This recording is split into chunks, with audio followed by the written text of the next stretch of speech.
നമ്മൾ ഗുരുവിൻ്റെ കാര്യത്തിൽ എന്തുകൊണ്ട് അഹം ബ്രഹ്മാസ്മി എന്ന് പറയുന്നില്ല?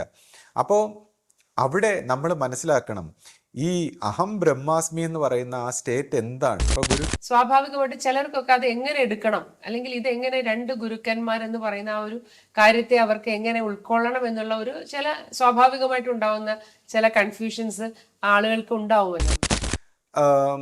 കബീർദാസ് ഇങ്ങനെ പറഞ്ഞേക്കുന്നു, ഗുരുവും ദൈവവും ഒരുമിച്ച് വന്നാൽ ഞാൻ ഗുരുവിനെ ആദ്യം വണങ്ങും. എന്തുകൊണ്ടാണ്? നമ്മുടെ ആദരണീയ ഗുരുരത്നം ജ്ഞാന തപസ്യയുടെ ഒരു രംഗപ്രവേശമാണ്.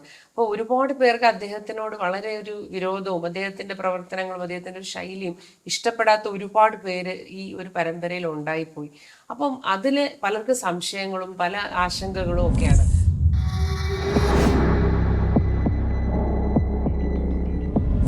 സദ്ഗുരുവേ ശരണം. എല്ലാവർക്കും ലൈഫ് ഡിവൈൻ്റെ പുതിയ എപ്പിസോഡിലേക്ക് സ്വാഗതം. ആദ്യം തന്നെ ഹൃദയം നിറഞ്ഞ ഓണാശംസകൾ. ഇപ്പൊ നമ്മൾ കഴിഞ്ഞ വീഡിയോയിൽ നമ്മുടെ ഗുരുവിനെ കുറിച്ചും ഗുരുമാർഗത്തെക്കുറിച്ചും ശിഷ്യപൂജിതയെക്കുറിച്ചും അവസ്ഥാപൂർത്തീകരണത്തെക്കുറിച്ചും ഒക്കെ വളരെ വിശദമായിട്ട് നമ്മൾ ഇവിടെ ചർച്ച ചെയ്തു. പിന്നെ വാക്ക് എങ്ങനെ സൂക്ഷിക്കണമെന്നും നമ്മുടെ കർമ്മഗതി പൊട്ടിച്ച് നമ്മൾ എങ്ങനെ ഒരു സത്യത്തിന്റെ ആ ഒരു പ്രയാണത്തിലേക്ക് നമ്മൾ എങ്ങനെ കടക്കണമെന്നും ഒക്കെ നമ്മൾ ഇവിടെ വിശദമായിട്ട് നമ്മൾ ചർച്ച ചെയ്തു. അപ്പോൾ ശ്രീ, ഇന്നിപ്പോ ചോദിക്കാനുള്ള ഒരു പ്രധാനപ്പെട്ട ഒരു കാര്യം എന്താന്ന് വെച്ചാല്, ഇപ്പൊ നമ്മുടെ ഗുരുപരമ്പരയിൽ നമ്മുടെ ഗുരുവിന് ശേഷം ഇപ്പോൾ ശിഷ്യപൂജിത ഗുരുസ്ഥാനത്ത് എത്തിയിരിക്കുകയാണല്ലോ. അപ്പൊ സ്വാഭാവികമായിട്ടും രണ്ട് ഗുരുക്കന്മാരെയും കണ്ട ഒരു തലമുറ ഇവിടെ ഉണ്ട്.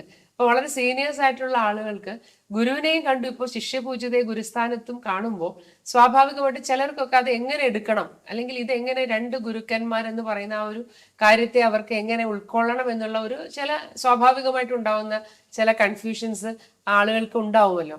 അപ്പോൾ എന്താണ് അതിനുള്ള ഒരു വഴി? അതായത് എങ്ങനെ നമുക്ക് ഈ ഗുരുമാർഗത്തെ, അതായത് ശിഷ്യപൂജിത എന്ന ആ ഒരു ഗുരുസ്ഥാനത്തെ നമുക്ക് എങ്ങനെ മനസ്സിലാക്കാം, അല്ലെങ്കിൽ ഇതിനെ എങ്ങനെ ഉൾക്കൊണ്ടുകൊണ്ട് ഈ ഒരു വിശ്വാസത്തിൽ നമുക്ക് എങ്ങനെ മുന്നേറാം എന്നുള്ള ഒരു കാര്യം, അതാണ് ഒന്ന് ശ്രീ ഒന്ന് വിശദീകരിച്ചാൽ കൊള്ളായിരുന്നു.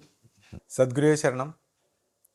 ശരിയാണ്. ഇപ്പോൾ ഒരേ തലമുറയിൽപ്പെട്ടവർ തന്നെ ഇപ്പോൾ രണ്ട് ഗുരുക്കന്മാരെ കാണുമ്പോൾ ഇത്തരത്തിലുള്ള സംശയങ്ങൾ ഉണ്ടാകുന്നത് സ്വാഭാവികമാണ്. ഇതിനുള്ള കാരണം എന്താണെന്ന് വെച്ചാൽ, ഇപ്പോൾ ആരും മനഃപൂർവ്വമല്ല, ഇതൊന്നും ആരും മനഃപൂർവ്വം ചെയ്യുന്നതല്ല. അവരുടെ ഉള്ളിലെ ഭയം കൊണ്ടാണ്, സംശയം കൊണ്ടാണ്. ചിലർക്ക് ഇപ്പോൾ സ്വാഭാവികമായിട്ട് ചില ദേഷ്യങ്ങളുണ്ടാവും, ചിലർക്ക് വിദ്വേഷം ഉണ്ടാവും, അസൂയ ഉണ്ടാവും. അപ്പോൾ ഇത്തരത്തിലുള്ള പല പല കാരണങ്ങൾ, ഇപ്പോൾ ഇതെല്ലാം കളക്റ്റീവായിട്ട് ഈ ഭയം തൊട്ടുള്ള എല്ലാ കാര്യങ്ങളുടെയും മൂലമായിട്ടുള്ളൊരു പ്രശ്നം എന്താണെന്ന് വെച്ചാൽ അജ്ഞാനം. അതായത് മനസ്സിന് അറിവില്ലാത്തൊരവസ്ഥ, മനസ്സിൻ്റെ അറിവില്ലാത്തൊരവസ്ഥ. അപ്പോൾ ഈ ഒരു അവസ്ഥയിൽ, അല്ലെങ്കിൽ ജ്ഞാനമില്ലാത്ത, വെളിച്ചമില്ലാത്ത മനസ്സിൻ്റെ ഒരവസ്ഥയിൽ നമ്മൾ ഇങ്ങനെ പരിണമിച്ചിരിക്കുന്നത് കൊണ്ടാണ് നമുക്ക് ഇത്തരത്തിലുള്ള ഭയങ്ങളും സംശയങ്ങളും എല്ലാം ഉണ്ടാകുന്നത്. കാര്യം നമ്മുടെ ഹൃദയത്തിൻ്റെ ആ ഒരു തെളിച്ചം നമുക്ക് നഷ്ടപ്പെട്ടു പോയിരിക്കുന്നു. അപ്പോൾ നമ്മൾ മനസ്സിൽ കിടന്ന് ഇങ്ങനെ ചിന്തിക്കുന്നത് കൊണ്ടാണ് നമുക്ക് ഇത്തരത്തിലുള്ളൊരു തെളിച്ചമില്ലാത്തത്. അപ്പോൾ ഇതിനുള്ളൊരു സൊല്യൂഷൻ കണ്ടെത്താനായിട്ട് നമ്മൾ പരസ്പരം ഇങ്ങനെ അങ്ങോട്ടും ഇങ്ങോട്ടും തർക്കിക്കുകയും വാദപ്രതിവാദങ്ങൾ നടത്തുകയൊന്നും അല്ല ചെയ്യേണ്ടത്. ഇപ്പോൾ ഇതിനെന്താണ് ഇതിൻ്റെ ഒരു സൊല്യൂഷൻ? ഇതിനൊരു ക്ലാരിറ്റി വരുത്താനായിട്ട് നമ്മൾ ഇതിനൊരു വിശകലനം വളരെ ഡീപ്പായിട്ടൊന്ന് ഒബ്സർവ് ചെയ്ത് നോക്കാം ഈ വിഷയത്തെക്കുറിച്ച്. അപ്പോൾ ഗുരു എന്ന വാക്ക് എന്താണെന്ന് നമുക്കൊന്ന് പരിശോധിച്ചാൽ, ഗു എന്ന വാക്കിൻ്റെ അർത്ഥം ഇരുട്ട്.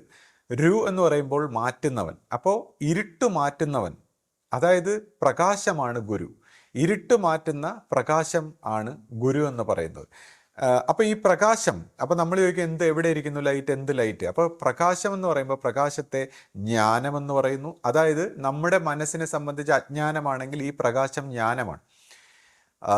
നമ്മുടെ മനസ്സ് അന്ധകാരത്തിലാണെങ്കിൽ ഇത് വെളിച്ചമാണ്, പ്രകാശമാണ്. നമ്മുടെ മനസ്സ് സംശയത്തിലാണെങ്കിൽ ഇത് ക്ലാരിറ്റിയാണ്. നമ്മുടെ മനസ്സ് അബോധത്തിലാണെങ്കിൽ ഇത് ബോധമാണ്. ഇഗ്നോറൻസ് എന്ന് പറയും. ഇഗ്നോറൻസ് ആണെങ്കിൽ ഇത് വിസ്ഡമാണ്. അപ്പോൾ ഈ ബോധമായിട്ടുള്ള, പരമബോധമായിട്ടുള്ള, പരമപ്രകാശമായിട്ടുള്ള പരമമായ ലൈറ്റിനെയാണ് നമ്മൾ ഗുരു എന്ന് വിളിക്കുന്നത്. അപ്പോൾ ഈ ഇരുട്ടിനെ മാറ്റാൻ സഹായിക്കുന്നവൻ എന്നുള്ള അർത്ഥത്തിൽ ഗുരു എന്ന് പറയുമ്പോൾ മനുഷ്യരൂപത്തിലുള്ള വ്യക്തിയാണ് ഗുരുവായിട്ട് നമ്മൾ, ഇരുട്ടിനെ മാറ്റാൻ സഹായിക്കുന്നവൻ. ഇപ്പോൾ ഈ പരമപ്രകാശം എപ്പോഴും അവൈലബിൾ ആയിട്ടുള്ള ഒരു സത്യമാണ്, പ്രപഞ്ചമായ ഒരു നിത്യസത്യമാണ്. പക്ഷേ എന്തുകൊണ്ട് ഇത് സാധാരണക്കാർക്ക് അവൈലബിൾ ആവുന്നില്ല? അപ്പോൾ സാധാരണക്കാരുടെ മനസ്സ് ഈ പറഞ്ഞ അന്ധകാരത്താൽ മൂടപ്പെട്ടിരിക്കുന്നു. അതായത് എന്തുകൊണ്ട്?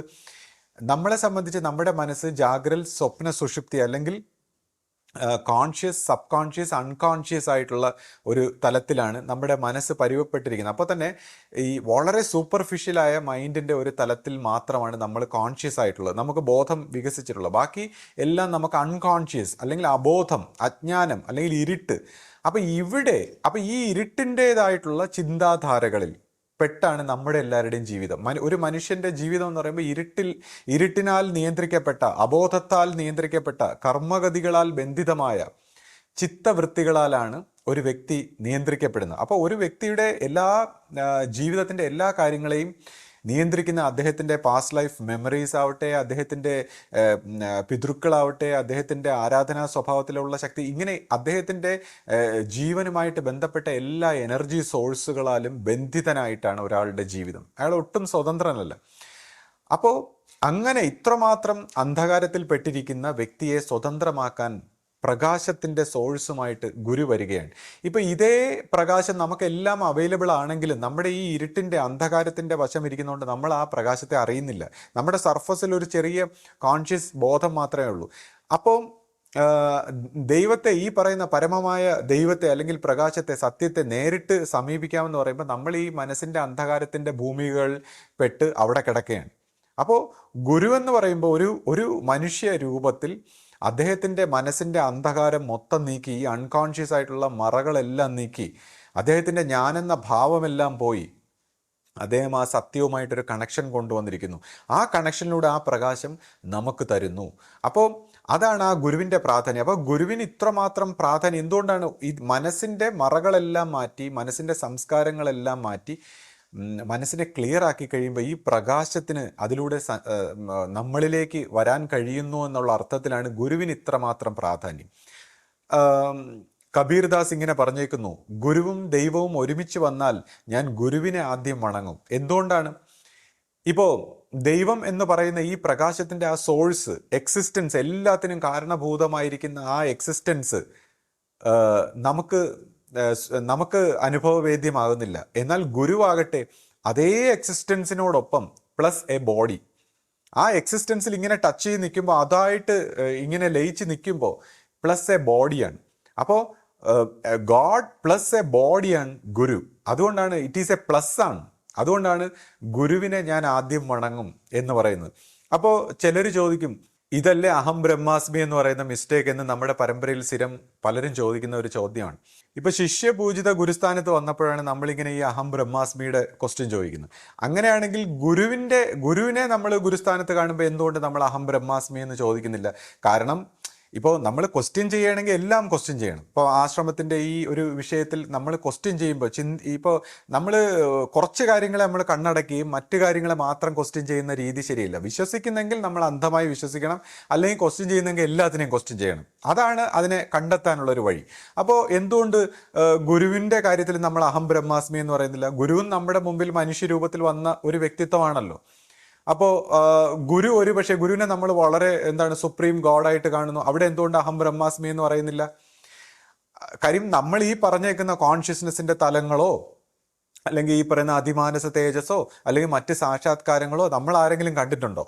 അവിടെയും നമ്മൾ വിശ്വസിക്കുകയല്ലേ ചെയ്യുന്നത്. മറ്റിപ്പോൾ ശിഷ്യന്മാർ പറഞ്ഞ കാര്യങ്ങളായാൽ പോലും നമ്മൾ വിശ്വസിക്കുകയല്ലേ ചെയ്യുന്നത്. ഇപ്പോൾ പെരുമാറ്റം എന്ന് പറയുമ്പോൾ നമ്മൾ എന്തെങ്കിലും സ്നേഹമോ അല്ലെങ്കിൽ മറ്റ് എന്തെങ്കിലും പ്രവൃത്തികളോ കർമ്മമോ മറ്റ് കാര്യങ്ങളോ കണ്ടാൽ അതിനേക്കാളും എത്രയോ നല്ല രീതിയിൽ അഭിനയിക്കുന്ന ആൾക്കാരുണ്ട് ലോകത്തിൽ. ഇപ്പോൾ സോഷ്യൽ വർക്കേഴ്സായിട്ടൊക്കെ ഉള്ള ആൾക്കാർ എത്രമാത്രം കാരുണ്യമായിട്ടും ഇങ്ങനെ എന്തെല്ലാം കർമ്മ കുശലതയും എന്തെല്ലാം കാര്യങ്ങൾ അഭിനയിക്കുന്നു. ഗുരുക്കന്മാരെക്കാളും മികച്ച രീതിയിൽ അഭിനയിച്ച് മനുഷ്യരെ പറ്റിക്കുന്ന ആൾക്കാരുണ്ടല്ലോ. ഇപ്പോൾ കസ്റ്റമർ കെയർ നമ്മൾ തന്നെ മോഡേൺ ലൈഫിൽ നമ്മുടെ ജീവിതത്തിൽ നിരന്തരം കാണുന്നതാണ്. പ്രത്യേകിച്ച് ഒരു ക്വാളിറ്റി ഇല്ലാത്ത ആൾക്കാർ എത്ര മനോഹരമായിട്ടാണ് നമ്മളോട് പെരുമാറുന്നത്. കസ്റ്റമർ കെയർ, അവർക്ക് നമ്മളോട് വലിയ സ്നേഹമാണ്. അപ്പോൾ ഈ സ്നേഹമോ ഈ പെരുമാറ്റമോ ഒന്നുമല്ല. നമ്മൾ ഗുരുവിൻ്റെ കാര്യത്തിൽ എന്തുകൊണ്ട് അഹം ബ്രഹ്മാസ്മി എന്ന് പറയുന്നില്ല?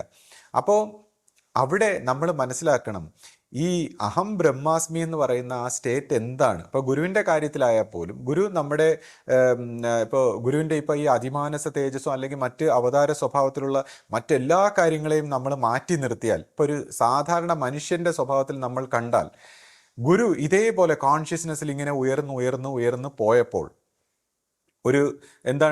ഗുരു പറഞ്ഞു ഒരു പ്രത്യേക സ്റ്റേജിൽ എത്തിയപ്പോൾ ഈ നമ്മൾ പറയുന്ന ഏഴാമത്തെ സ്റ്റേജിലൊക്കെ എത്തുമ്പോൾ പിന്നെ റിയലൈസേഷൻ, അതായത് നമ്മുടെ ഇപ്പോൾ നിലനിൽക്കുന്ന ഈ സിസ്റ്റത്തിൽ ഏഴാമത്തെ സ്റ്റേറ്റിൽ എത്തിക്കഴിഞ്ഞാൽ അതിനെയാണ് റിയലൈസേഷൻ എന്ന് പറയുന്നത്. അവിടുത്തെ ആ ശൂന്യതയിൽ ലയിക്കുന്നതിനെയാണ് മുക്തി എന്ന് പറയുന്നത്.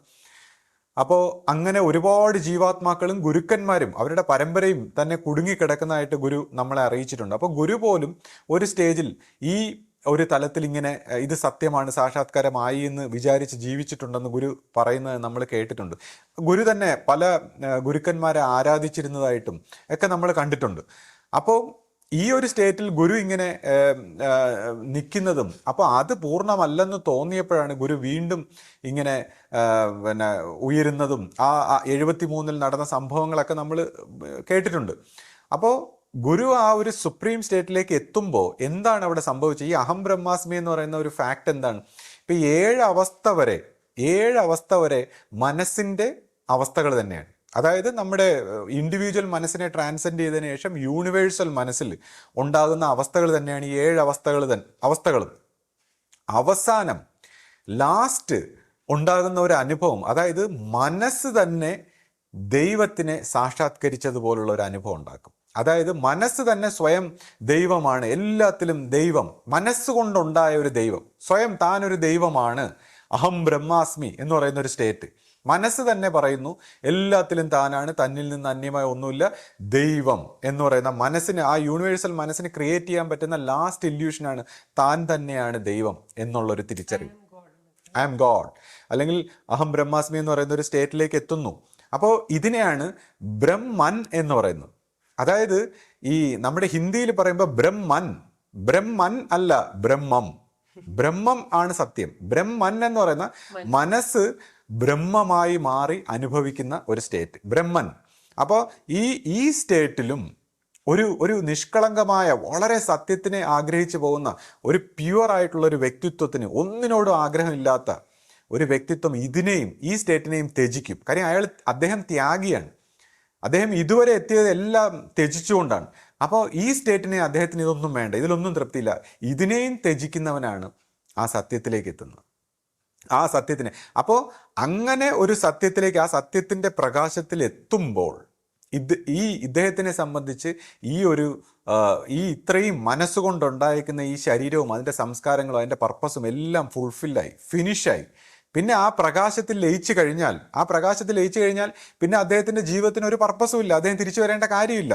അദ്ദേഹത്തിൻ്റെ എല്ലാ ബോഡികളും ഡിസ്മാൻഡിലായി അഴിഞ്ഞ് പൂർണ്ണമായ പ്രകാശത്തിൻ്റെ ബോധം വന്നാൽ, ഈ മനസ്സുകൊണ്ടുണ്ടായിരിക്കുന്ന എല്ലാ ഇല്യൂഷനെയും തിരിച്ചറിഞ്ഞു കഴിഞ്ഞാൽ പിന്നെ അദ്ദേഹത്തിൻ്റെ ശരീരം എക്സിസ്റ്റ് ചെയ്യേണ്ട കാര്യമില്ല. അദ്ദേഹം ലൈറ്റായി കഴിഞ്ഞു, സോഴ്സിൻ്റെ ലൈറ്റായി കഴിഞ്ഞു, ആ സായുജ്യം സത്യത്തിലേക്ക് എത്തിക്കഴിഞ്ഞു. പക്ഷേ എങ്ങനെ തിരിച്ചു വരുന്നു ഗുരുക്കന്മാർ? അവിടെയാണ് ഈ ഗുരുക്കന്മാരെ സൃഷ്ടിക്കുന്ന ഒരു പ്രോസസ്സ്. ഒരു ഗുരു ഓൾ ഓഫ് എ സഡൻ ഒരു ഗുരുവായി മാറുന്നതല്ല. അനേക ജന്മങ്ങളായി ഗുരുക്കന്മാർ ശിഷ്യന്മാരെ ട്രെയിൻ ചെയ്തെടുക്കുന്നതാണ്. അല്ലെങ്കിൽ ആ പ്രകൃതി, ആ ദൈവം ഗുരുക്കന്മാരെ ട്രെയിൻ ചെയ്തെടുക്കുന്നതാണ്. എങ്ങനെ? കാരുണ്യം. അതായത് ഈ അറിഞ്ഞ ഈ വെളിച്ചം മറ്റുള്ളവർ കൂടെ പകർന്നു കൊടുക്കണമെന്നുള്ളൊരു ആഗ്രഹം നിലനിൽക്കുമ്പോൾ ആ ആഗ്രഹം കൊണ്ട് ഒരു ബോഡി ഉണ്ടാവും ഈ ശിഷ്യന്. അതുകൊണ്ട് വീണ്ടും ആ ബോഡിയിലേക്ക് ഈ ശിഷ്യൻ തിരിച്ചു വരും. ഇങ്ങനെ എന്തെങ്കിലും ഒരു ആഗ്രഹം ഉണ്ടെങ്കിൽ മാത്രമേ, ഒരു പർപ്പസ് ഉണ്ടെങ്കിൽ മാത്രമേ തിരിച്ചു വരാൻ പറ്റൂ. അല്ലെങ്കിൽ പിന്നെ ലൈറ്റായി കഴിഞ്ഞു. ഇപ്പോൾ ലൈറ്റിൽ ലയിച്ചു കഴിഞ്ഞാൽ പിന്നെ എന്തെങ്കിലും ഒരു രൂപം നിലനിൽക്കും. ഇപ്പം തന്നെ നമ്മൾ പറയും പ്രകാശത്തിൻ്റെ പ്രവേഗം 3 ലക്ഷം km/s. ആ സ്പീഡിൽ സഞ്ചരിച്ചു കഴിഞ്ഞാൽ എന്ത് സാധനവും പ്രകാശമായി മാറും, അത്രയും സ്പീഡിൽ പോയാൽ. അതുപോലെ പ്രകാശത്തിൽ ലയിച്ചു കഴിഞ്ഞാൽ എല്ലാ ബോഡിയും അതോടെ തീരുന്നതാണ്. പക്ഷേ ഈ കാരുണ്യത്തിൽ ഇത് മറ്റുള്ളവർ കൂടി പകർന്നു കൊടുക്കണമെന്നുള്ളൊരു ആഗ്രഹത്താൽ തിരിച്ചു വരുന്നവരെയാണ് ഈ ഗുരുക്കന്മാരെന്ന് പറയുന്നത്. അപ്പോൾ അങ്ങനെ നമ്മുടെ ഗുരു തിരിച്ചു വന്നിരിക്കുന്നു, ഇത് മറ്റുള്ളവർക്ക് പകർന്നു കൊടുത്തിരിക്കുന്നു. അങ്ങനെയാണ് നമ്മൾ ഈ ഗുരു എന്ന് പറയുന്ന സംഭവം. അതുകൊണ്ടാണ് കബീർദാസ് പറയുന്നത് ആ പ്രകാശത്തിൽ ലയിച്ച് ആ പ്രകാശമായി മാറിക്കഴിഞ്ഞാലും തിരിച്ചു വരുന്ന ഈ കാരുണ്യം. അതുകൊണ്ടാണ് ഗുരുവിനെ ഞാൻ ആദ്യം വണങ്ങും എന്നിങ്ങനെ പറയാൻ കാരണം. ഇപ്പോൾ അഭിവന്ദ്യ ശിഷ്യപൂജയുടെ സമയമായപ്പോഴും ഇതേപോലെ തന്നെ ഒരു ട്രാൻസ്ഫോർമേഷൻ സംഭവിച്ച് ശിഷ്യപൂജയും ഈ പറഞ്ഞ തൻ്റെ ഗുരു സഞ്ചരിച്ച അതേ പാതകളിലൂടെ, അല്ലെങ്കിൽ തൻ്റെ ഗുരു കാണിച്ചു കൊടുത്ത അതേ പാതയിലൂടെ സഞ്ചരിച്ച് ഈ പറയുന്ന പരമമായ പ്രകാശത്തിലേക്ക് ടച്ച് ചെയ്തതിന് ശേഷം ഈ പറഞ്ഞ മറ്റുള്ളവർക്ക് ഇത് പകർന്നു കൊടുക്കണം. കാര്യം ഒരാളങ്ങ് പോയി കഴിഞ്ഞിട്ട് കാര്യമില്ല.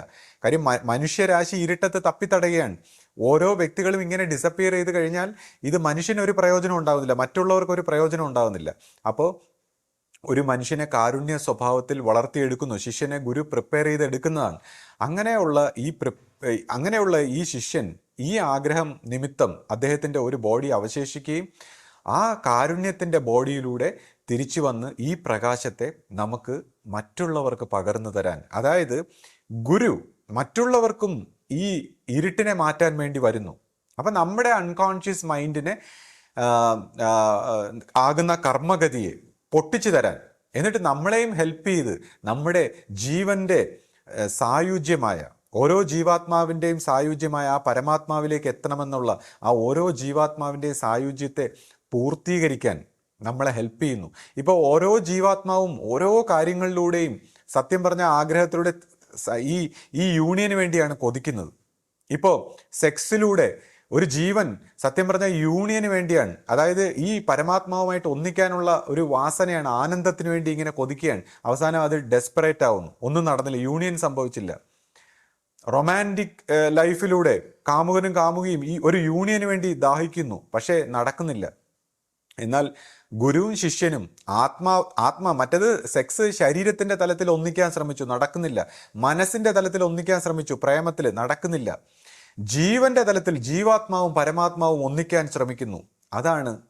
അപ്പോഴാണ് യൂണിയൻ സംഭവിക്കുന്നത്. അത് ഗുരു ശിഷ്യ ബന്ധത്തിലൂടെ ഈ യൂണിയൻ സംഭവിക്കുന്നു, ഈ ആനന്ദം സംഭവിക്കുന്നു. അതിൽ മാത്രമാണ് ഈ യൂണിയൻ സംഭവിക്കുന്നത്. മറ്റൊരു പ്രവൃത്തികളിലും യൂണിയൻ സംഭവിക്കുന്നില്ല. മറ്റു ജീവാത്മാവ് എല്ലാ മേഖലയിലൂടെയും ഇതിനുവേണ്ടി ഈ യൂണിയന് വേണ്ടി ദാഹിക്കുന്നു, പക്ഷേ അവിടെ ഫെയില്യൂറാണ് ഫലമെങ്കിൽ ഗുരുശിഷ്യ ബന്ധത്തിലൂടെ ജീവാത്മാവും പരമാത്മാവും ഒന്നിക്കുന്നു. അപ്പോൾ ഇതാണ് ഇതിൻ്റെ സീക്രട്ട്, അല്ലെങ്കിൽ മനുഷ്യൻ്റെ ഡെസ്റ്റിനി. അപ്പോൾ ഈ ഡെസ്റ്റിനി, ഈ ജീവാത്മാവും പരമാത്മാവും ഒന്നിക്കുന്നു അല്ലെങ്കിൽ ഒന്നിക്കാനുള്ള ഈ ഡെസ്റ്റിനിയെ തന്നെ ചോദ്യം ചെയ്തുകൊണ്ട് അഹം ബ്രഹ്മാസ്മി എന്നും പറഞ്ഞു വന്നാൽ എങ്ങനെ ശരിയാവും? അഹം ബ്രഹ്മാസ്മിയുടെ ഒരു ട്രാപ്പ് എന്താണെന്ന് നമ്മൾ പറഞ്ഞു കഴിഞ്ഞല്ലോ. അത് ബ്രഹ്മൻ സ്വയം മനസ്സിൻ്റെ ആ പൂർണ്ണത, മനസ്സുകൊണ്ട് കാണിക്കാൻ പറ്റുന്ന പൂർണ്ണതയാണത്. ഇപ്പം നമ്മൾ തന്നെ പലപ്പോഴും പറയാറുണ്ട്, മനസ്സ് എന്തെല്ലാം ഹാലൂസിനേഷൻ, ആനന്ദമുണ്ടാക്കി അല്ലെങ്കിൽ മറ്റു രീതിയിൽ നത്തിങ് സ്റ്റേറ്റ് വന്നു, അങ്ങനെ എന്തെല്ലാം ഹാലൂസിനേഷൻ മനസ്സ് സൃഷ്ടിക്കുന്നു. അവസാനത്തെ മനസ്സിൻ്റെ ഹാലൂസിനേഷൻ ഐ ആം ഗോഡ്, ഞാൻ ദൈവമാണ് എന്ന് പറയുന്ന ഒരു സ്റ്റേറ്റ്. അപ്പം അതിനെയും ട്രാൻസെൻഡ് ചെയ്ത് പോകുമ്പോഴാണ് ഈ പറയുന്ന സത്യത്തിലേക്ക് എത്തുന്ന. ആ സത്യത്തിൻ്റെ വെളിച്ചം നമുക്ക് പകർന്നു തരാനാണ് ഇപ്പോൾ അഭിവന്ധ്യ ശിഷ്യപൂജിതയും വരുന്നേക്കുന്നത്. അപ്പം ഇവിടെ നാമരൂപങ്ങളെക്കാൾ പ്രാധാന്യം ഈ ലൈറ്റിനാണ്. ഗുരു എന്ന് പറയുമ്പോൾ എപ്പോഴും ഈ ലൈറ്റിനെ ക്യാരി ചെയ്യുന്നു എന്നുള്ള അർത്ഥത്തിലാണ് നമ്മൾ ഈ ഗുരുവിനെ ബഹുമാനിക്കുന്നത്. അപ്പം നമുക്ക് ലൈറ്റ് കിട്ടിയിട്ടേ കാര്യമുള്ളൂ. നമ്മുടെ കർമ്മഗതി പൊട്ടി, നമ്മുടെ വാസനകളും സംസ്കാരങ്ങളും അഴിഞ്ഞ്, നമ്മുടെ എനർജികളെല്ലാം റിലീസായി നമ്മളും പതിയെ പതിയെ നമ്മുടെ ആ ജീവൻ്റെ ആ സായുജ്യത്തിലേക്ക്, ഓരോ ജീവനും കൊതിക്കുന്ന, ഓരോ കാര്യങ്ങളിലൂടെയും കൊതിക്കുന്ന, അന്വേഷിക്കുന്ന ആ സായുജ്യത്തിലേക്ക് എത്താനുള്ള ഒരു വഴിയാണ്. അപ്പോൾ അതിനെ ആരും ഈ പറയുന്ന നിനക്ക് ഭയപ്പെടേണ്ട കാര്യമില്ല. ഇപ്പോൾ ഈ ഗുരുമാർഗത്തിൽ നമ്മുടെ ഗുരുവിൽ വിശ്വസിക്കുന്നെങ്കിൽ നമ്മുടെ ഗുരുവിൻ്റെ ഈ പരമ്പരയും വിശ്വസിക്കണം. ഇവിടെ എപ്പോഴും ഗുരു അറിയിച്ചിട്ടുള്ള അവസാനം വരെ ഞാൻ തന്നെ ഭരിക്കും, അല്ലെങ്കിൽ എക്കാലത്തും ഒരു ഗുരു ഉണ്ടായിരിക്കും എന്ന് പറയുന്ന ഈ ലൈറ്റിനെ കുറിച്ചാണ്, ഈ പരമമായ ആ പ്രകാശത്തെക്കുറിച്ചാണ്, ഈ നവജ്യോതിയെക്കുറിച്ചാണ്. ആ നവജ്യോതി എക്കാലവും ഉണ്ടായിരിക്കും. ആ ഗുരുവിനെ നമ്മൾ വണങ്ങാൻ ഓരോരുത്തരും സദാ എപ്പോഴും തയ്യാറായിരിക്കണം. അത് നമ്മുടെ ഒരു ഭാഗ്യമാണ്, അല്ലെങ്കിൽ നമ്മുടെ ഏറ്റവും വലിയൊരു സായുജ്യവും സുഹൃതവുമാണെന്ന് ഓരോരുത്തരും തിരിച്ചറിയണം. ശ്രീ, നമ്മുടെ ഒരു വീഡിയോയിൽ ഒരു കമന്റ് കണ്ടു, അതായത് വിശ്വാസികളും അതായത് ശിഷ്യന്മാരും, ഗുരു ശിഷ്യ പാരസ്പര്യം എന്ന് പറയുന്നതും ഗുരുവിന്റെ വിശ്വാസികളും, അത് രണ്ടാണ്, അത് തമ്മിലൊരു വ്യത്യാസം ഉണ്ടെന്ന് പറഞ്ഞ് ഒരു കമന്റ് ഇങ്ങനെ കണ്ടു. അതൊന്ന് വിശദീകരിക്കാമോ? അത് വിശദീകരിക്കുന്നതുമായി ബന്ധപ്പെട്ട് ഞാൻ എൻ്റെ ഒരു അനുഭവം പറയാം.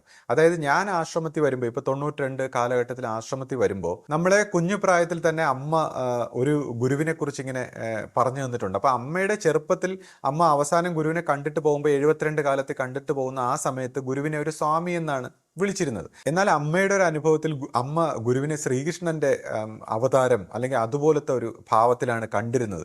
അപ്പം നമ്മളെയൊക്കെ കുട്ടിക്കാലം മുതലേ പഠിപ്പിച്ചിട്ടുള്ളത് ശ്രീകൃഷ്ണന്റെ ഭാവത്തിലുള്ള ഒരു ഗുരു ഉണ്ട്, നമുക്ക് ഗുരുവിനെ കാണാൻ പോവാം എന്നൊക്കെ പറഞ്ഞാണ് നമ്മളെ പഠിപ്പിച്ചിട്ടുള്ളത്. അപ്പം ഞാനൊക്കെ വരുന്ന കാലഘട്ടത്തിൽ ഞാൻ വരുമ്പോൾ ഗുരുവിനെ നമ്മൾ വന്ന് കണ്ട് നമസ്കരിക്കുമ്പോൾ നമ്മൾ ദൈവം എന്ന രീതിയിലാണ് കാണുന്നത്. ഗുരുവെന്ന് പറയുന്ന ഒരു അർത്ഥമോ അതിൻ്റെ വ്യാപ്തിയോ അതൊന്നും നമുക്കറിയില്ല. അപ്പം നമ്മൾ ദൈവത്തെ കാണുന്നത് പോലെ ഇപ്പോൾ ശ്രീകൃഷ്ണൻ എന്നൊക്കെ പറയുമ്പോൾ നമ്മൾ കുട്ടിക്കാലത്തെ കണ്ടു കേട്ട് വളർന്നിരിക്കുന്നത് വെച്ചാൽ ദൈവത്തിൻ്റെ ഒരു അവതാരം. അപ്പോൾ നമ്മളും അതുപോലെ ദൈവം എന്നാണ് കണ്ടിട്ടുള്ളത്. അപ്പോൾ ഗുരു ഇതിനെക്കുറിച്ച് പറഞ്ഞതെന്ന് വെച്ചാൽ ഗുരുവിനെ പലരും ഇങ്ങനെ ശ്രീകൃഷ്ണൻ്റെ ഭാവത്തിൽ കാണാറുണ്ട്, ദർശനത്തിൽ കാണാറുണ്ട്. അതിൻ്റെ കാരണം ഗുരു ഒരു ജന്മത്തിൽ ഇങ്ങനെ ശ്രീകൃഷ്ണനെ ധ്യാനിച്ച് സമാധിയായിട്ടുണ്ട് വളരെ ചെറുപ്രായത്തിൽ. അപ്പോൾ ആ സ്ഥലത്ത് ഒരു വലിയ ക്ഷേത്രവും ശ്രീകൃഷ്ണൻ്റെ ക്ഷേത്രവും സ്ഥിതി ചെയ്യുന്നതായിട്ടൊക്കെ നമ്മളിങ്ങനെ കേട്ടിട്ടുണ്ട്. അപ്പോൾ എൻ്റെ അമ്മയ്ക്കും ഇങ്ങനെ ഒരു അനുഭവം ഉണ്ടായി. അപ്പം നമ്മൾ ആദ്യ കാലഘട്ടത്തിൽ ആ രീതിയിലാണ് ദൈവമായിട്ടാണ് നമ്മൾ കാണുന്നത്. ഞാനൊക്കെ ചെറുപ്പത്തിൽ ദൈവം. അപ്പോൾ ഗുരു എന്ന് പറയുന്ന ഒരു സംഭവം നമുക്ക് ആവശ്യമില്ലല്ലോ. അപ്പം നമ്മൾ ദൈവം ഇപ്പം നമുക്ക് പറയുന്ന പല കാര്യങ്ങളിലും ഒന്നും വിശ്വാസം അല്ലെങ്കിൽ നമുക്ക് അങ്ങനത്തെ കാര്യങ്ങളൊന്നും ചിന്തിക്കുന്നില്ലെങ്കിൽ പോലും ഗുരുവിനെ കാണുമ്പോൾ നമുക്കൊരു ദൈവ സ്വരൂപത്തിലുള്ളൊരു വ്യക്തിത്വം. അപ്പം നമ്മൾ അങ്ങനെയാണ് കണ്ടിരുന്നത്. അപ്പോൾ അങ്ങനെയുള്ള എന്നെ ഒരു വിശ്വാസി എന്ന് പറയാം. ഒരർത്ഥത്തിൽ നമ്മളൊരു വിശ്വാസിയുടെ ഒരു കാറ്റഗറിയിലാണ്. എന്നാൽ ശിഷ്യന്മാരെന്ന് പറയുമ്പോൾ ഈ ഗുരുവിലിരിക്കുന്ന ഈ പ്രകാശത്തിൻ്റെ അല്ലെങ്കിൽ ഈ ഒരു വർക്കിനെ സ്വീകരിച്ചുകൊണ്ട് ഗുരുശിഷ്യ ബന്ധത്തിലൂടെ ആധ്യാത്മിക പരിണാമത്തിന് വേണ്ടി പ്രവർത്തിക്കുന്നവരെയാണ്, അല്ലെങ്കിൽ ആ പൂർണ്ണതയിലേക്ക് സഞ്ചരിക്കുന്ന ഗുരുശിഷ്യ ബന്ധത്തിൻ്റെ ഒരു രീതിയിൽ പോകുന്നവരെയാണ് ഈ പറയുന്ന പോലെ ശിഷ്യന്മാരെന്ന് പറയുന്നത്. ഇപ്പോൾ എൻ്റെ അമ്മയൊക്കെ സംബന്ധിച്ച് ഉപദേശ മന്ത്രമൊക്കെ അന്നത്തെ കാലത്ത് ഒഫീഷ്യലായിട്ട് ഒരു ശിഷ്യനായിട്ട് സ്വീകരിക്കുന്ന ഒരു രീതിയൊക്കെ ഉണ്ടായിരുന്നു. അപ്പോൾ ഉപദേശ മന്ത്രമൊക്കെ സ്വീകരിച്ച് ഒരു ശിഷ്യ ഗണത്തിൽപ്പെട്ടതാണ്. അമ്മയുടെ കാലഘട്ടത്തിലുള്ള ഒരുപാട് വ്യക്തികൾ ഗുരുവിൻ്റെ ശിഷ്യഗണത്തിൽപ്പെട്ടവരുമുണ്ട്, വിശ്വാസ സ്വഭാവത്തിലുള്ളവരുണ്ട്. അതിൽ ശിഷ്യഗണത്തിൽ ഗൃഹസ്ഥാശ്രമികളുമുണ്ട്, സന്യാസിമാരുമുണ്ട്. ആ ഒരു ആധ്യാത്മിക പരിണാമത്തിന് വേണ്ടി സഞ്ചരിക്കുമ്പോൾ ഇപ്പം നമ്മുടെ ലോകത്തിലൊക്കെ തന്നെ ആയാലും മതസ്വഭാവത്തിലൊക്കെ ഒരുപാട് പേര് ഈ പറയുന്ന ഒരു വിശ്വാസ സ്വഭാവത്തിലാണ്, വിശ്വാസികളാണ്. ഇപ്പോൾ ഇസ്ലാമിക വിശ്വാസത്തിൽ പോലും സൂഫി സെക്ട് എന്ന് പറയുമ്പോൾ അവർ ഗുരുശിഷ്യ ബന്ധത്തിൽ പരിണമിക്കുന്നവരാണ്. ഇപ്പോൾ ബുദ്ധമതത്തിലായാലും മഹായാനത്തിൻ്റെ ഗ്രൂപ്പിൽ അവർ ഗുരുശിഷ്യ ബന്ധത്തിൽ പരിണമിക്കുന്നവരാണ്. എന്നാൽ ഹീനയാനത്തിൽ അവർ ബുദ്ധനെ ഒരു വിശ്വാസ സ്വഭാവത്തിൽ അല്ലെങ്കിൽ ആ ബുദ്ധമതത്തിൻ്റെ കോർ മാത്രമേ എടുത്തിട്ടുള്ളൂ. ഇസ്ലാം ക്രിസ്ത്യൻ വിഭാഗത്തിലും ഇതുപോലുള്ള ഗുരുശിഷ്യ ബന്ധത്തിൽ പോകുന്നവരൊക്കെ ഉണ്ട്. അപ്പം എന്നാൽ ഒരു പ്രൈമറി ആയിട്ടൊരു വിശ്വാസ സ്വഭാവത്തിൽ പോകുന്നവരുമുണ്ട്. അപ്പം ആശ്രമ സ്വഭാവത്തിൽ ഇപ്പോൾ രണ്ടാമത്തെ തലമുറ കാണുമ്പോൾ വെറും ഒരു വിശ്വാസ സ്വഭാവത്തിൽ ഇപ്പോഴും ഗുരുവിനെ ആ ദൈവത്തിൻ്റെ സ്വരൂപമായിട്ട് നമ്മളെല്ലാം കണ്ടിരുന്ന പോലെ, ഞാനൊക്കെ ഗുരുവിനെ ആദ്യമേ ദൈവത്തിൻ്റെ ഒരു പ്രതിരൂപമായിട്ട് തന്നെയാണ് കണ്ടിട്ടുള്ളത്. അപ്പം നമ്മളെ സംബന്ധിച്ച് ഫൗണ്ടർ ഗുരു അങ്ങനെയാണ്, ആദ്യമേ തന്നെ അങ്ങനെയാണ്. ഇപ്പോൾ എൻ്റെ ജീവിതത്തിൽ ഒരു ഗുരുവിനെ ഒരു ആധ്യാത്മിക യാത്രയിൽ നമ്മൾ പരിചയപ്പെടുന്ന ഒരു ഗുരുവായിട്ട് കാണുന്ന ശിഷ്യപൂജിത ജന്യാണ്. അപ്പോൾ ഈ രണ്ടാമത്തെ തലമുറയിൽപ്പെട്ട എല്ലാവർക്കും ഗുരുസ്ഥാനത്ത് ശിഷ്യപൂജിതയാണ്. അതേസമയം ഇപ്പോൾ ആദ്യ സമയത്ത് ഗുരുവിൻ്റെ ശിഷ്യന്മാരായിട്ടുള്ള വ്യക്തികൾ അവർ ഈ പറയുന്ന സാക്ഷാത്കാരം അവരുടെ അൺകോൺഷ്യസ് മൈൻഡിനെ മൊത്തം ബ്രേക്ക് ചെയ്ത് അവർ പൂർണ്ണമായ ആ സത്യത്തിലേക്ക് തിരിച്ചറിഞ്ഞിട്ടുണ്ടെങ്കിൽ അവരെ സംബന്ധിച്ച് അവർക്ക് ഗുരുവിനെ തന്നെ നേരിട്ട് പിടിക്കാവുന്നതാണ്. അതേസമയം അവർക്ക് അത് സാധിച്ചിട്ടില്ലെങ്കിൽ അവർ ഒന്നുകിൽ ശിഷ്യപൂജയിലൂടെ ആ ഗുരുവിനെ ശിഷ്യപ്പെടണം, അല്ലെങ്കിൽ അവർ വിശ്വാസി എന്ന ഒരു കാറ്റഗറിയിലേക്ക് താഴേണ്ടി വരും. അവർ ശിഷ്യഗണങ്ങളായിരുന്നു. മനുഷ്യനായിട്ട് ഗുരു ഉള്ളപ്പോൾ അവർ ശിഷ്യഗണങ്ങളായിരുന്നു. മനുഷ്യരൂപം വിട്ട് ഗുരു ലൈറ്റായി മാറിക്കഴിഞ്ഞപ്പോൾ അവർ അടുത്ത മനുഷ്യരൂപത്തിലുള്ള ഗുരുവിനെ, ആ ലൈറ്റിനെ മനുഷ്യരൂപത്തിൽ സ്വീകരിക്കാൻ തയ്യാറാകുന്നില്ലെങ്കിൽ അവർ വിശ്വാസി എന്ന കാറ്റഗറിയിലേക്ക് താഴേണ്ടി വരും. ഒരു വിശ്വാസി മാത്രമാണ്. മറ്റ് മത സ്വഭാവത്തിലൊക്കെ ദൈവത്തിനെ ഇങ്ങനെ വിശ്വസിക്കുന്ന പോലെ നമുക്ക് വിശ്വസിക്കാം.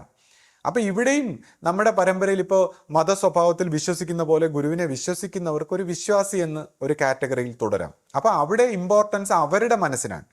അവരുടെ മനസ്സിനും അവരുടെ വിശ്വാസത്തിനും അവരുടെ പ്രയത്നത്തിനും അനുസരിച്ച് മാത്രമാണ് അവരുടെ പുരോഗതി. അല്ലാതെ ഗുരുവിൻ്റെ പ്രവർത്തനം അവരിലേക്ക് വരില്ല. എന്തുകൊണ്ടെന്ന് വെച്ചാൽ ഇത്രയും മനുഷ്യ ബോധത്തിൻ്റെ ഇത്രയും അൺകോൺഷ്യസ് ബാരിയറും ഈ ശൂന്യതയൊക്കെ കടന്ന് ഇത്രയും ഇല്യൂഷനൊക്കെ കടന്ന് നിൽക്കുന്ന ഈ സത്യത്തിന് സാധാരണ മനുഷ്യർക്ക് സ്വീകരിക്കാൻ പറ്റുന്നില്ല. ഏതെങ്കിലും ഒരു ദേവിയോ ദേവനോ അല്ലെങ്കിൽ മാനസിക തലത്തിലുള്ള ഒരു ശക്തി വിശേഷമായിരുന്നെങ്കിൽ നേരിട്ട് പിടിക്കാമായിരുന്നു എല്ലാവർക്കും. മാനസിക തലത്തിലുള്ള ദേവീ ദേവ സങ്കല്പങ്ങളെല്ലാം ഗുരുവിൻ്റെ ആവശ്യമില്ല, നേരിട്ട് പിടിക്കാം. എന്നാൽ ഈ പറയുന്ന പരമമായ സത്യത്തെ ഇത്രയും അൺകോൺഷ്യസിന്റെ ബാരിയർ ഇരിക്കുന്നതുകൊണ്ട് നേരിട്ട് പിടിക്കാൻ കഴിയില്ല. അതുകൊണ്ടാണ് മനുഷ്യരൂപത്തിൽ ഈ പ്രകാശത്തിന്റെ സ്രോതസ്സായിട്ടുള്ള ഒരു ഗുരു വേണമെന്ന് പറയുന്നത്. അപ്പോൾ പൂർണ്ണമായിട്ടും എൻലൈറ്റൻഡ് ആവാത്ത ശിഷ്യന്മാരെ സംബന്ധിച്ച് ഈ രണ്ടാമത്തെ ഗുരുസ്ഥാനത്തിലുള്ള ആ ലൈറ്റിനെ മാനിക്കാത്ത പക്ഷം അവർ വെറും വിശ്വാസികളാണ്. ഇനി ഇപ്പോൾ അല്ലാതെ ഇവിടെ ഇപ്പോൾ തുടരുന്നവർ വിശ്വാസികളായിട്ട് തുടർന്നാൽ മതിയെങ്കിൽ അവർക്ക് അങ്ങനെ തുടരാം. ഇപ്പോൾ ഒരു പക്ഷേ അവർ വികസിച്ചാൽ വേണമെങ്കിൽ അവർക്ക് ആസ്ട്രൽ ബോഡിയിലൂടെ ഗുരുവിനെ മാംസ കണ്ണുകൊണ്ട് വേണമെങ്കിൽ കാണാം. പക്ഷെ മാംസ കണ്ണുകൊണ്ട് കണ്ടാലും അപ്പോഴും അവരുടെ അവസ്ഥയ്ക്കനുസരിച്ച് ആ ഗുരുവിന് ഉപദേശം കൊടുക്കാൻ പറ്റൂ. കാരണം എന്താണെന്ന് വെച്ചാൽ മാംസ കണ്ണുകൊണ്ട് കാണുമ്പോഴും അവൻ്റെ ആത്മസ്വരൂപത്തിൻ്റെ വളർച്ചയ്ക്കനുസരിച്ചായിരിക്കും ആ ഗുരു നിർദ്ദേശങ്ങൾ കൊടുക്കുന്നത്. ഒരിക്കലും ആ പരമമായ ലൈറ്റിന് നേരിട്ട് പ്രവർത്തിക്കാൻ കഴിയില്ല. അതാണ് നമ്മളിപ്പോൾ നാമദേവൻ്റെ സ്റ്റോറിയിലൊക്കെ നമ്മൾ കണ്ടിട്ടുണ്ട്. നാമദേവന് വിധോബായുടെ ദൈവത്തിൻ്റെ ദർശനമുണ്ടെങ്കിൽ പോലും ജ്ഞാനം നേടിയില്ല എന്ന് കളിയാക്കുമ്പോൾ വിധോബ നേരിട്ട് പറഞ്ഞു കൊടുക്കും, ജ്ഞാനിയായ ഒരു മനുഷ്യരൂപത്തിലുള്ള ഗുരുവിനെ തേടിയാൽ മാത്രമേ ജ്ഞാനം നേടാൻ പറ്റൂ. ജ്ഞാനം, ആത്മജ്ഞാനം അല്ലെങ്കിൽ ആ മുക്തിയിലേക്കുള്ള വഴി നയിക്കാൻ സൂക്ഷ്മ സ്വഭാവത്തിലിരുന്നുകൊണ്ട് ദൈവത്തിന് പോലും കഴിയില്ല.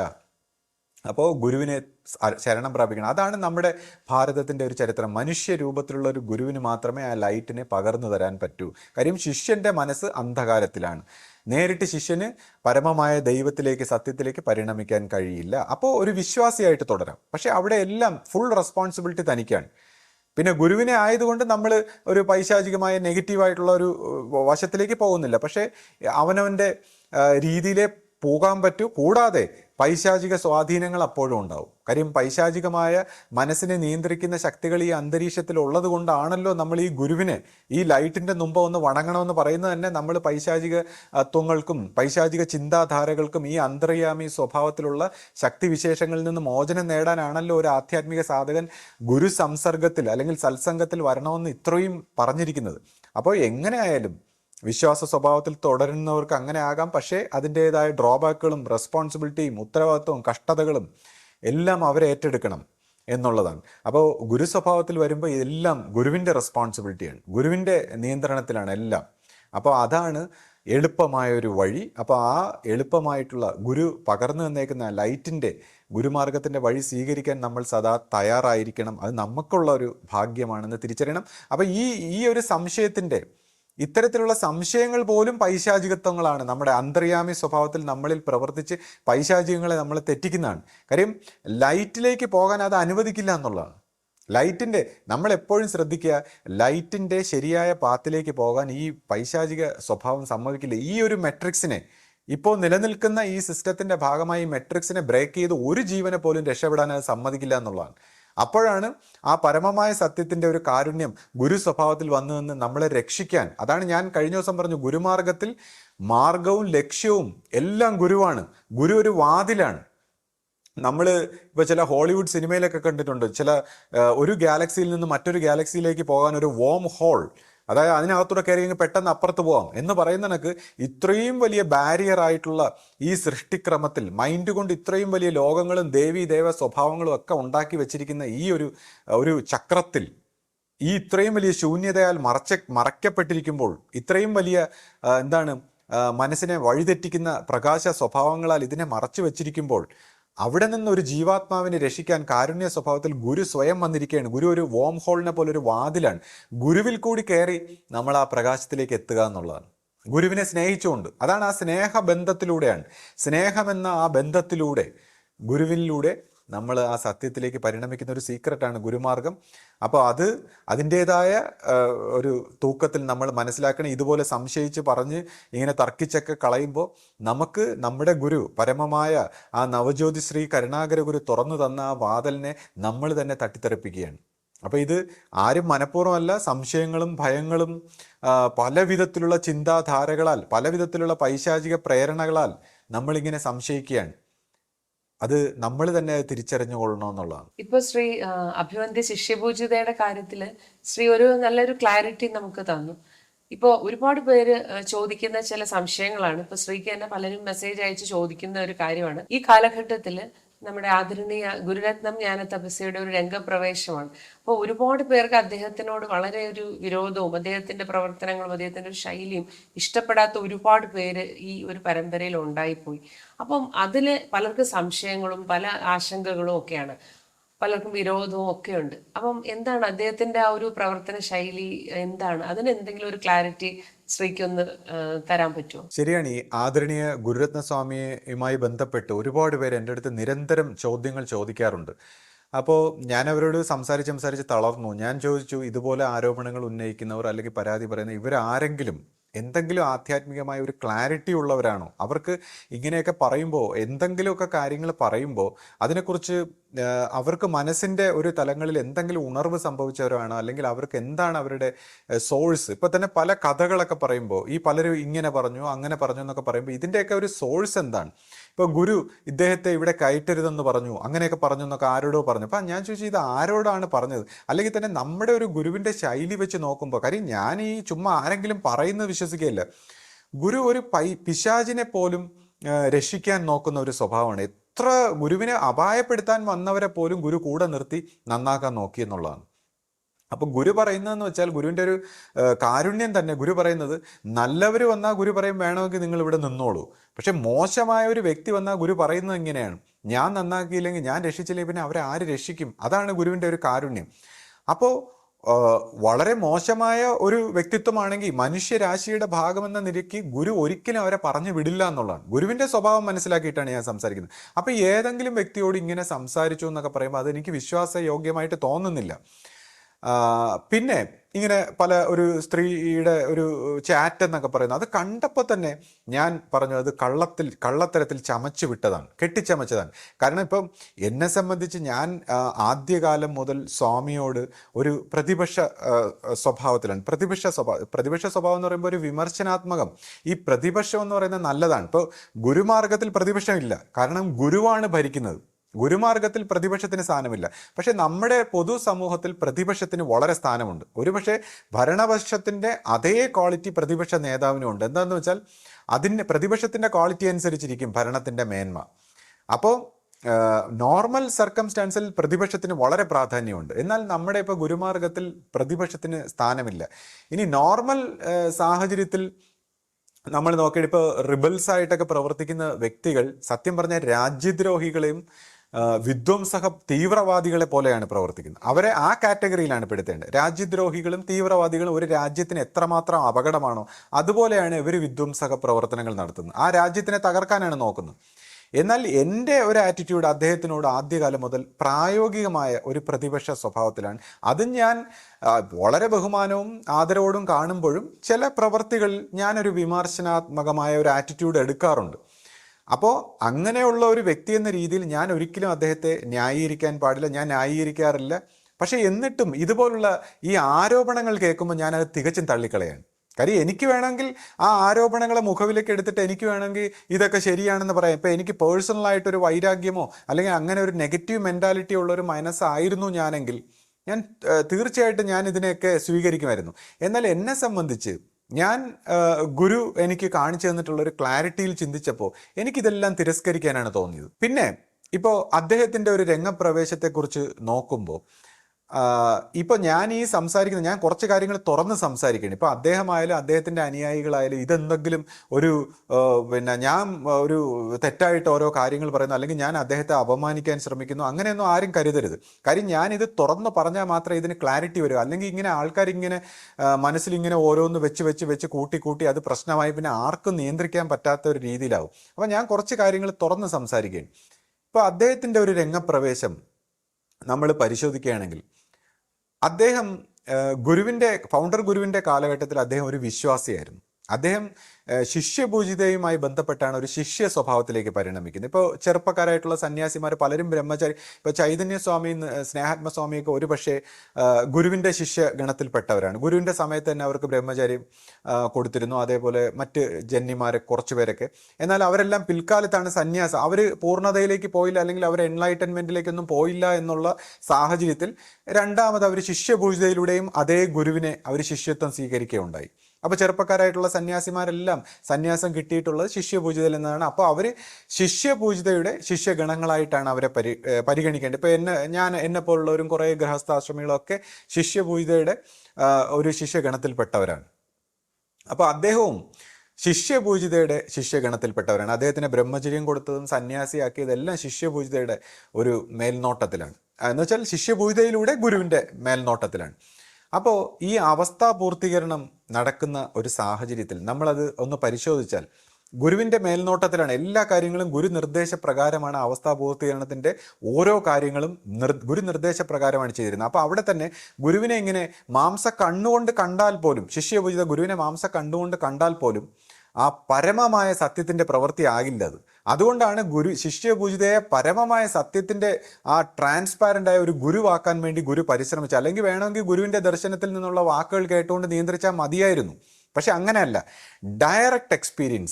ഡയറക്റ്റായിട്ട് എക്സ്പീരിയൻസ് ആയാൽ മാത്രമേ ഈ ഗുരുവിനെ അല്ലെങ്കിൽ ശിഷ്യ പരമ്പരയെ പടിപടിയായി ഉയർത്തി കർമ്മഗതി പൊട്ടിച്ചുകൊണ്ട് പോകാൻ പറ്റും. അല്ലാതെ ദർശന സ്വഭാവത്തിൽ എന്തെങ്കിലും പറഞ്ഞുകൊണ്ടിരുന്ന അതൊരു പ്രഡിക്ഷൻ പോലെ, അല്ലെങ്കിൽ ഒരു ജ്യോത്സ്യ സ്വഭാവത്തിൽ, അല്ലെങ്കിൽ ഒരിക്കലും ഗുരുശിഷ്യ ബന്ധം വരില്ല. പരമ്പര ഒരു വിശ്വാസ സ്വഭാവത്തെ പരിണമിക്കുകയുള്ളൂ. വിശ്വാസ സ്വഭാവത്തിൽ ഒരു മനസ്സിൻ്റെ തലത്തിനകത്ത് നിൽക്കാനേ പറ്റൂ. ഈ വിശ്വാസ സ്വഭാവത്തിൽ വന്നു കഴിഞ്ഞാൽ മനസ്സിൻ്റെ അകത്ത് മാത്രം ആ 7 അവസ്ഥയ്ക്ക് അകത്ത് നിൽക്കാനേ പറ്റൂ. അപ്പോൾ പരമമായ സത്യത്തിലേക്ക് പോകണമെങ്കിൽ മനുഷ്യ സ്വരൂപത്തിൽ ഗുരു ആവശ്യകത ഉണ്ടെന്ന് മനസ്സിലാക്കി ശിഷ്യപൂജിതയെ ആ സ്വഭാവത്തിലേക്ക് പരിണമിപ്പിക്കുന്ന ഒരു പ്രോസസ്സാണ് ഈ അവസ്ഥാപൂർത്തിയാണ്. അത് ഗുരു നിർദ്ദേശപ്രകാരം തന്നെയാണ് ഓരോന്നും ചെയ്തിരുന്നത്.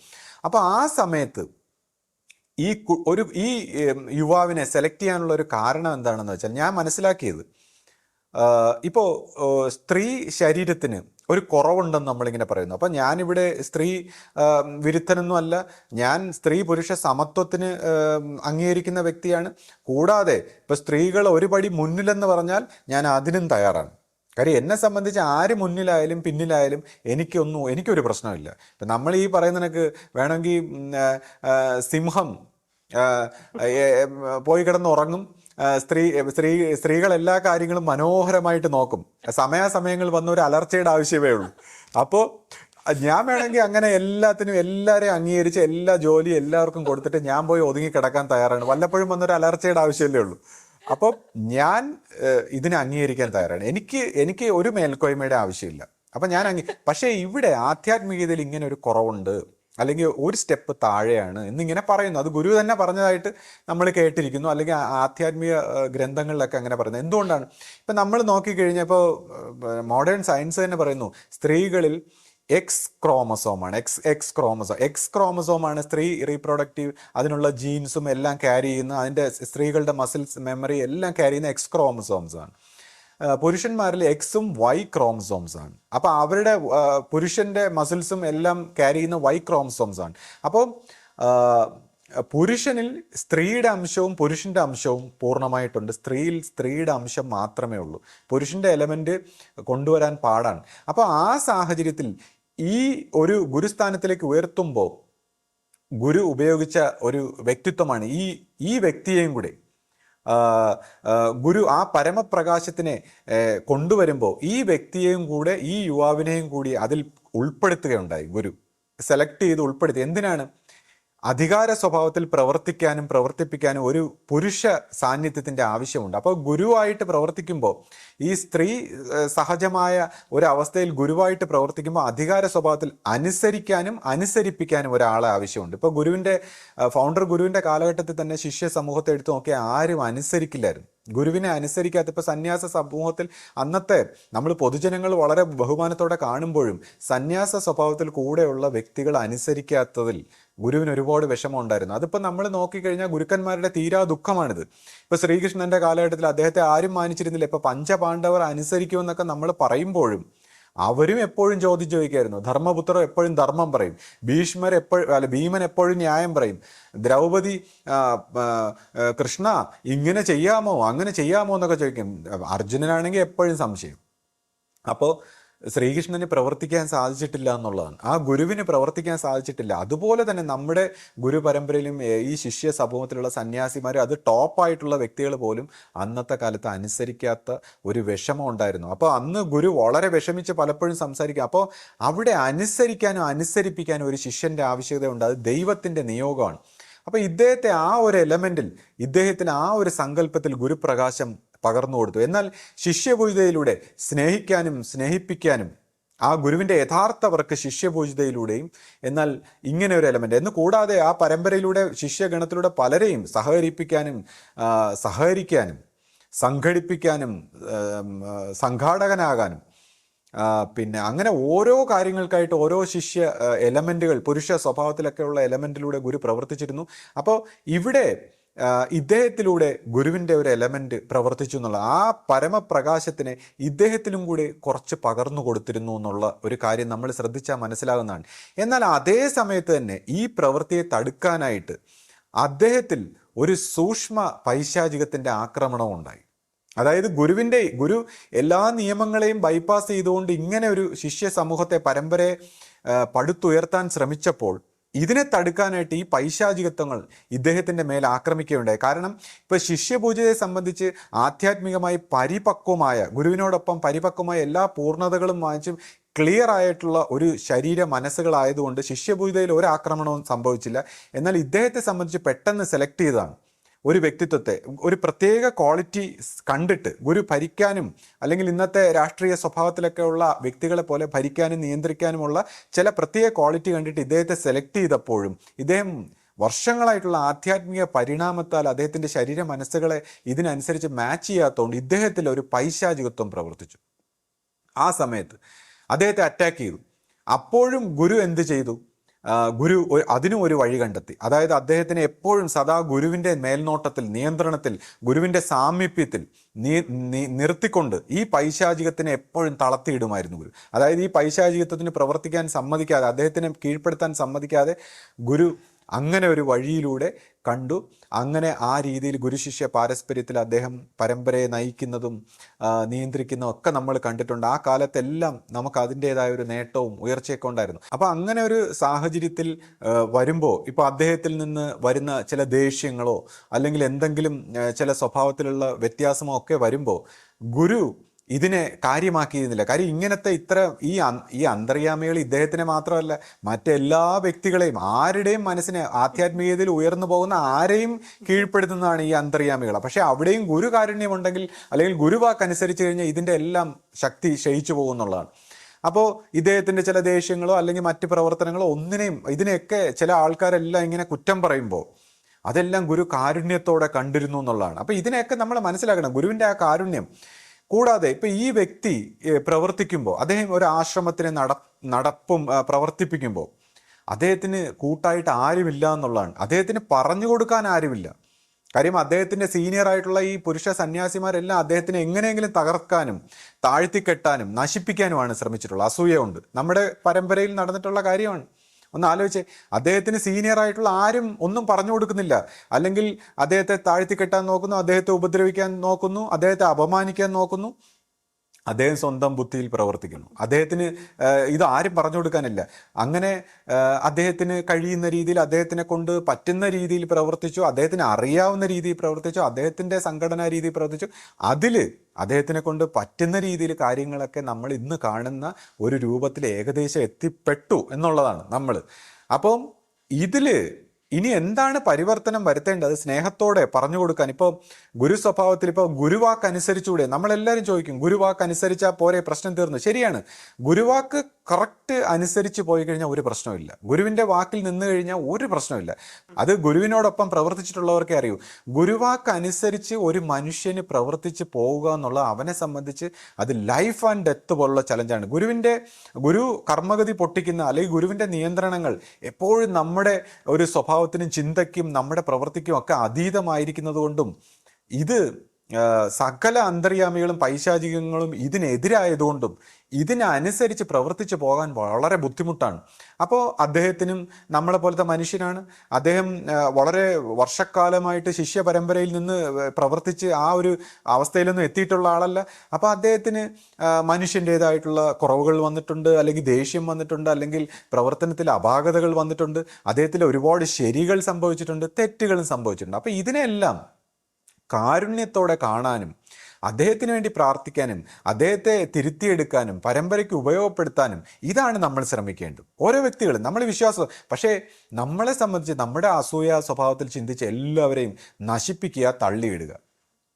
ഈ അധികാരം ഇനി നമുക്കങ്ങോട്ട് തന്നാൽ നമ്മൾ എന്താണാവോ ചെയ്യാൻ പോകുന്നത്? നമ്മളെന്തോ മലത്തും തോന്നുന്നു, നമ്മളൊന്നും ചെയ്യാൻ പോകുന്നില്ല. അപ്പോൾ നമുക്കിങ്ങനെ കുറ്റം പറയാനുള്ളൊരു വാസനയിൽ നമ്മളെല്ലാം തകർക്കാൻ ശ്രമിക്കുന്ന ഒരു പൈശാചികത്വമാണ് നമ്മളിലൂടെ പ്രവർത്തിക്കുന്നത്. ഇനി ആ പൈശാചികത്വം ഇല്ലാതാകാൻ നമ്മൾ ഗുരുവിനെ ചെന്ന് കാണണമെന്ന് പറഞ്ഞാൽ നമ്മൾ ഗുരുവിനെ കാണേയില്ല. അപ്പം ഇങ്ങനെയുള്ള ഒരു പൈശാചികത്വ പ്രലോഭനത്തിൽ ഇങ്ങനെ പൊയ്ക്കൊണ്ടിരിക്കുകയാണ്. അപ്പം ഇവിടെ എല്ലാത്തിനും ഉള്ള സൊല്യൂഷൻ എന്താണെന്ന് വെച്ചാൽ ഗുരുവാക്കനുസരിക്കുക, ഗുരുവിൻ്റെ മുമ്പിൽ സറണ്ടർ ആവുക. ഇപ്പോൾ നമ്മുടെ ഈ ടോപ്പായിട്ടുള്ള ഈ സന്യാസി മുതൽ ബോട്ടം വരെയുള്ള എല്ലാവരും ഇപ്പോൾ അദ്ദേഹത്തിനോടൊപ്പം, ഇപ്പോൾ ഈ ടോപ്പായിട്ടുള്ള നമ്മുടെ ഇപ്പോൾ ഗുരുരത്നസ്വാമിയെ പോലുള്ള സന്യാസിമാരൊക്കെ അദ്ദേഹത്തിനോടൊപ്പമുള്ള ശിഷ്യന്മാരെയും സമയാസമയങ്ങളിൽ ഗുരുവിനെ കൊണ്ട് കാണിക്കാനും, കാര്യം അവരിലൂടെ പൈശാചികം പ്രവർത്തിച്ചാലും മതി, അദ്ദേഹത്തെ തെറ്റിക്കും, അദ്ദേഹത്തിൻ്റെ പ്രവർത്തികളെ തകിടം മറിക്കും. അപ്പോൾ ഈ പൈശാചിക സ്വഭാവത്തിലുള്ള പ്രവർത്തനങ്ങൾ ഉണ്ടായിരിക്കണമെങ്കിൽ ഫ്രീക്വൻ്റ് ആയിട്ട് ഗുരുദർശനത്തിന് വരണം, അല്ലെങ്കിൽ ഗുരുദർശനത്തെ കാണണം. ഇപ്പം ഞാൻ പറഞ്ഞു, നമ്മുടെ ഈ തെറ്റിദ്ധരിച്ച് അല്ലെങ്കിൽ ഇത് മനസ്സിലാക്കാൻ കഴിയാതെ നിൽക്കുന്ന വ്യക്തിത്വങ്ങൾ പല യൂണിറ്റുകളിലും അവിടെയൊക്കെ പ്രവർത്തിക്കുന്ന അവരെല്ലാം ഇങ്ങനെ പറഞ്ഞ് നെഗറ്റിവിറ്റിയും പൈശാചികത്വവും പ്രവർത്തിച്ച് അവരെ മനസ്സിലും ജീവിതത്തിലും കുടുംബത്തിലും ആക്കിക്കൊണ്ടിരിക്കുകയാണ്.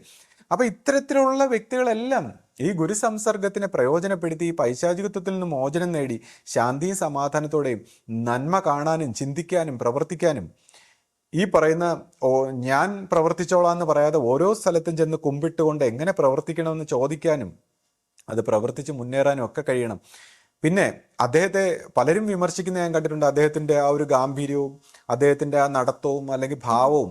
അപ്പോൾ അതിലൊക്കെ അദ്ദേഹം കുറച്ചുകൂടി കുമ്പിടാൻ അദ്ദേഹം ശീലിക്കണമെന്നുള്ളതാണ്. ഇപ്പോൾ ഗുരുവിനെ നമ്മൾ ഇത്രയും ബഹുമാനിക്കാനുള്ള കാരണം ഗുരുവിൻ്റെ ആ കുമ്പിടുന്നത് കൊണ്ടാണ്. ഗുരു എല്ലാവരും ഇങ്ങനെ കുമ്പിട്ട് സ്നേഹിച്ചത് കൊണ്ടാണ് ഗുരുവിന് ഇത്രയും സ്നേഹമുണ്ടായത്. അല്ലാതെ നമ്മൾ ഗുരുവിനെ കുമ്പിട്ട് ഗുരു എന്തോ വലിയ ഒരു സംഭവം എന്നും പറഞ്ഞ് ഇരുന്നിരുന്നെങ്കിൽ ആരും വരില്ലായിരുന്നു.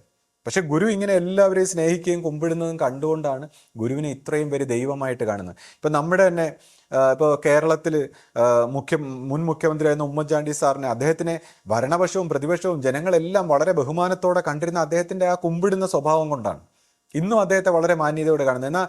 എന്നാൽ ഇപ്പോൾ ഈ അടുത്ത കാലത്ത് വന്നിരിക്കുന്ന ചീഫ് മിനിസ്റ്ററിനെ സംബന്ധിച്ച് ആദ്യ കാലഘട്ടത്തിൽ അദ്ദേഹത്തിൻ്റെ ആ ധാർഷ്ട്യവും അല്ലെങ്കിൽ അദ്ദേഹത്തിൻ്റെ പെരുമാറ്റം കൊണ്ട് ഒരുപക്ഷെ അദ്ദേഹത്തിന് ഒരുപാട് ജനങ്ങളുടെ വെറുപ്പ് സമ്പാദിക്കേണ്ട ഒരു സാഹചര്യം വന്നിട്ടുണ്ട്. അപ്പം അനുയായികളായിട്ടുള്ള വ്യക്തികൾ ജയ് വിളിക്കും, അത് വേറെ കാര്യം. അല്ലാതെ മറ്റ് മനുഷ്യർ പൊതുസമൂഹത്തിൽ നിന്ന് ഒരുപാട് എതിർപ്പുകൾ ഉണ്ടായിട്ടുണ്ട്. അത് ഈ ഇപ്പം ജനാധിപത്യം എന്ന് പറയുമ്പോൾ ജനങ്ങളുടെ ആധിപത്യമാണ്, അവിടെ കുമ്പിടേണ്ട ഒരു കാര്യമുണ്ട്. ഇപ്പം തന്നെ നമ്മുടെ പ്രൈം മിനിസ്റ്റർ ആയിട്ടുള്ള നരേന്ദ്രമോദിജി, അദ്ദേഹം ആദ്യ കാലഘട്ടത്തിൽ വരുന്ന സമയത്ത് അധികം ജനസമ്മതിയുള്ള ഒരാളല്ലായിരുന്നു. പക്ഷേ ഒരൊറ്റ പ്രവൃത്തി കൊണ്ട് അദ്ദേഹം ഇന്ത്യയിലെ ജനങ്ങളെ കയ്യിലെടുത്ത് കളഞ്ഞു. പാർലമെൻറ്റിൻ്റെ മുമ്പ് ഒന്നങ്ങ് നമസ്കരിച്ചു. ആ ഒരൊറ്റ കാരണം കൊണ്ട് അദ്ദേഹത്തിന് ഇന്ത്യൻ ജനങ്ങൾ വണങ്ങാൻ തുടങ്ങി. പിന്നെ പറ്റുമ്പോൾ ഭായോ ബഹനോ മേ ആപ്ക സേവക് ഹൂ എന്ന് പറഞ്ഞ് ഇങ്ങനെ കുമ്പിടും. ആരെ കണ്ടാലും അദ്ദേഹം കുമ്പിടും. ഈ കുമ്പിടുന്ന ആ ഒരു പെരുമാറ്റം ഇടയ്ക്കിടയ്ക്ക് അദ്ദേഹം തൂക്കും, തുടയ്ക്കും, അങ്ങനെ എല്ലാ എളിമയോടുള്ള കാര്യങ്ങളും കാണിക്കാനാവട്ടെ എന്താവട്ടെ അത് ചെയ്യും. അത് ചെയ്യുന്നതുകൊണ്ട് അദ്ദേഹത്തിന് ആ ഒരു ജനഹൃദയങ്ങളിൽ ഒരു ബഹുമാനമുണ്ട്. ആ കുമ്പിട്ടുകൊണ്ടാണ് നമ്മൾ മറ്റുള്ളവരെ കുമ്പിടിക്കേണ്ടത്. അപ്പോൾ ഇതൊരു സീക്രട്ട്. പിന്നെ കൂടാതെ ഇന്നത്തെ കാലഘട്ടം, ഈ ജനാധിപത്യത്തിൻ്റെ സിവിലൈസ്ഡ് ആയിട്ടുള്ള കാലഘട്ടത്തിൽ നമ്മുടെ ഇവിടെയൊക്കെയാണ് ഈ രാഷ്ട്രീയക്കാരൊക്കെ ഇപ്പോഴും രാജാക്കന്മാരെ പോലെ നടക്കുന്നത്. ഇപ്പോൾ സിവിലൈസ്ഡ് ആയിട്ടുള്ള രാജ്യങ്ങളിൽ, യൂറോപ്യൻ കൺട്രീസിലും അല്ലെങ്കിൽ അമേരിക്കയിലാണെങ്കിൽ അദ്ദേഹത്തിൻ്റെ സുരക്ഷയ്ക്ക് വേണ്ടിയാണ് ആദ്യകാലങ്ങളിലൊക്കെ ജനങ്ങളുടെ ഇടയിലാണ് പ്രസിഡന്റുമാരൊക്കെ വന്നിരുന്നിരുന്നത്. അവിടെ എന്ന് പറഞ്ഞാൽ കംപ്ലീറ്റ്ലി ഫ്രീ ആയിട്ടുള്ള ഒരു രാജ്യമാണ്. അപ്പോൾ അവിടെ ഇന്ന് സുരക്ഷയ്ക്ക് വേണ്ടിയാണ് ഇത്രയും ഇത് കൊടുക്കുന്നത്. ഇപ്പോൾ യൂറോപ്യൻ കൺട്രീസിലൊക്കെ സാധാരണക്കാരെ പോലെ വന്ന് ലൈൻ നിൽക്കേണ്ടി വരും പ്രൈം മിനിസ്റ്ററൊക്കെ. അപ്പോൾ ഈ അധികാരം എന്ന് പറഞ്ഞാൽ ഒരു അഡ്മിനിസ്ട്രേറ്റീവ് പവർ, ക്ലറിക്കൽ പവർ പോലെയേ ഉള്ളൂ. അപ്പം ഇതിനെ നമ്മൾ മനസ്സിലാക്കി കുമ്പിടേണ്ട ഓരോ സമയത്തും, ഇപ്പോൾ നടക്കുമ്പോഴും നിൽക്കുമ്പോഴും ഒക്കെ ജനങ്ങളുടെ മുമ്പിൽ അത് വന്നില്ലെങ്കിൽ ആൾക്കാരെ സംബന്ധിച്ച് ഇങ്ങനെ കുറ്റം പറയാനുള്ള ഒരു സാഹചര്യമുണ്ട്. ഇപ്പോൾ നമ്മുടെ ആശ്രമത്തിലാണെങ്കിൽ പ്രത്യേകിച്ചും ഓരോരുത്തരും ചക്രവർത്തിയെ പോലെ അന്തസ്സുള്ള ചക്രവർത്തിമാരാണ്.